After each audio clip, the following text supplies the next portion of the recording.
Rich relations give crusts of bread and such. You can help yourself, but don't take too much. Mama may have, Papa may have, but God bless the child that's got his own, that's got his own. Yes, God bless the child that's got his own, that's got his own. Thank you.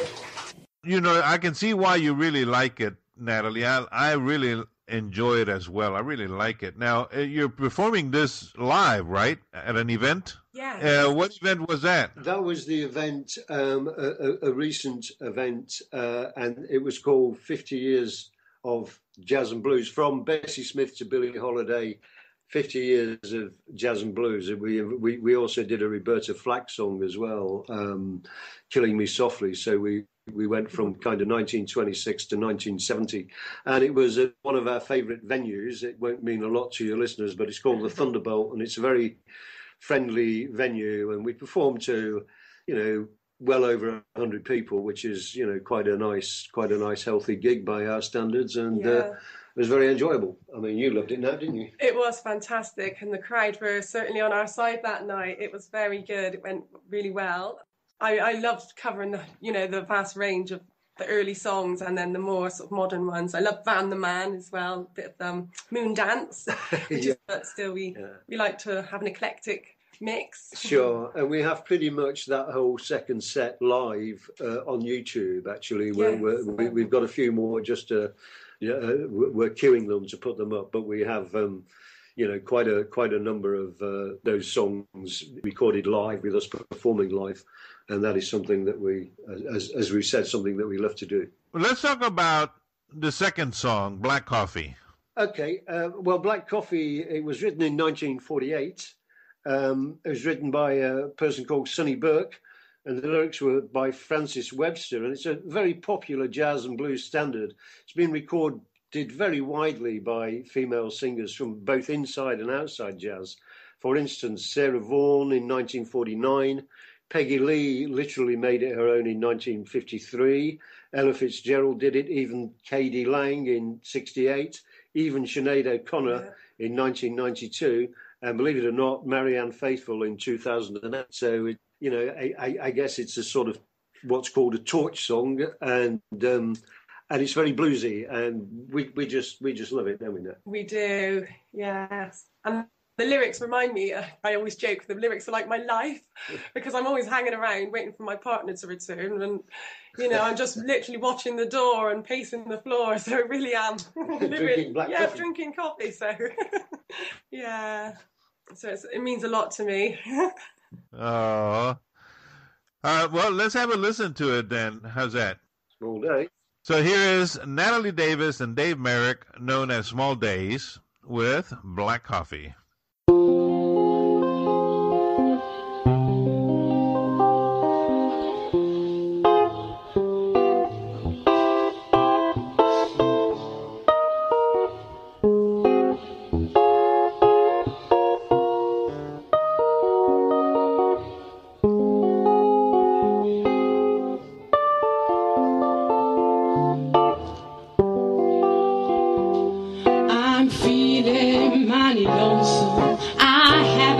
To wink, I walk the floor and watch the door, and in the tent I drink black coffee.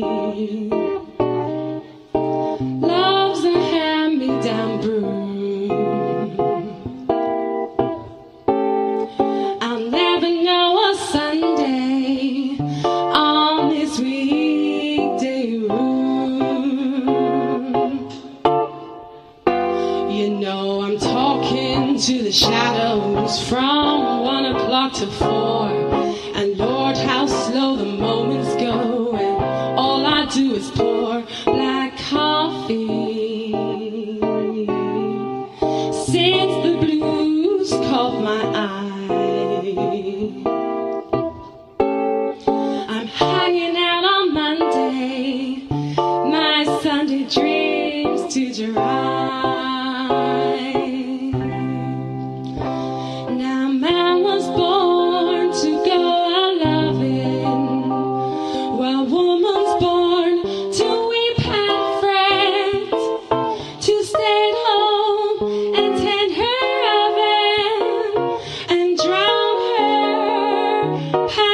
regrets in coffee and cigarettes.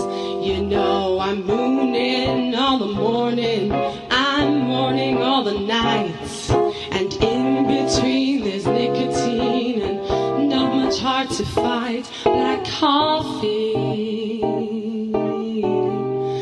feeling low as the ground. It's driving me crazy, this waiting for my baby to maybe come around.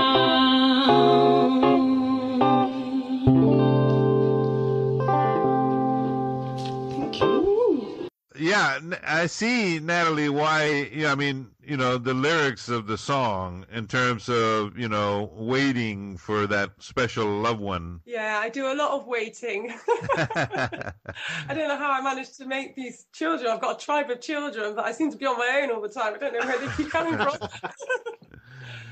But no, I really feel as though I could have literally wrote the lyrics, because my partner works such long hours, and you do spend a lot of time just looking around, wondering when they're going to arrive. Oh man, it's yeah, it's a beautiful, beautiful song. I really like it.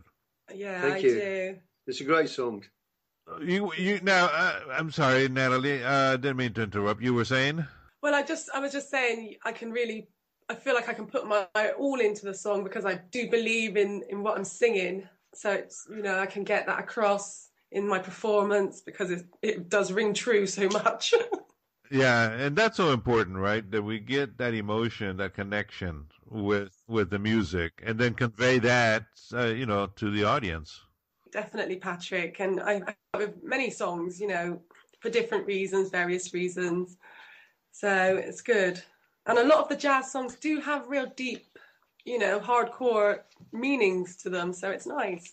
Yeah, a lot of the jazz music, either as an instrumental or with vocals, speak of real events.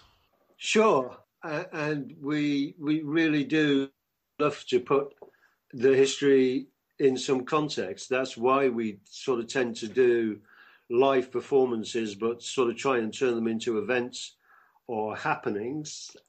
And our recent flyer said maybe we should read it between us. You can hear classic blues and jazz singers everywhere in endless cafes and bars. And the songs and their singers have been appropriated by cappuccino culture.